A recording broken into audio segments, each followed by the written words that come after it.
నేను పూరి చేస్తానులే జరగండి అంటే, నేనే చేస్తాను ఆగు కాసేపు నువ్వు రెస్ట్ తీసుకో అనేసి మా ఆయనైతే పూరి చేస్తున్నారండి. పూరి ఆర్డర్ వచ్చిందండి. మా ఆయన పూరి చేస్తూ ఉంటే నేనైతే కాల్ చేశానండి.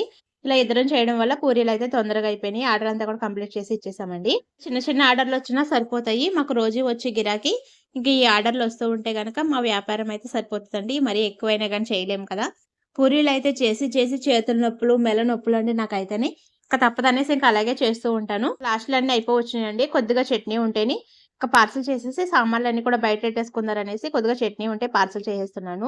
దోసలున్నాయండి. ఒక 2 దోసలు, ఇంకా 3 ప్లేట్లు బోండాల కొమ్మలున్నాయి అంతేని. పూరి ఉంది. ఒక 2 ప్లేట్‌లు పూరి అయితే ఉందండి. ఇంకా కర్రీ, ఇంకా చట్నీలు కూడా కొన్నైతే కట్టి పెట్టేసుకుంటున్నానండి. సామాన్లన్నీ కూడా బయట పెట్టేసుకొని నీళ్ళు చల్లేసుకుంటే గనక అవి నానతాయి కదండీ! తోముకోవడానికి ఈజీగా ఉంటదనేసి ఈ విధంగా అయితే ఇంక లాస్ట్‌లో ఇంక అయిపోవచ్చినాయి అన్నప్పుడైతే ఈ విధంగా అయితే చేసుకుంటాను. ఎండయితే కొంచెం తగ్గిందండి. పర్వాలేదనిపిస్తుంది. ఇంకా అలాగైతే చేసుకోగలుగుతున్నామండి. 11:30, 12 వరకైతే షాప్‌లో ఉంటాము. తర్వాత మళ్ళీ వంట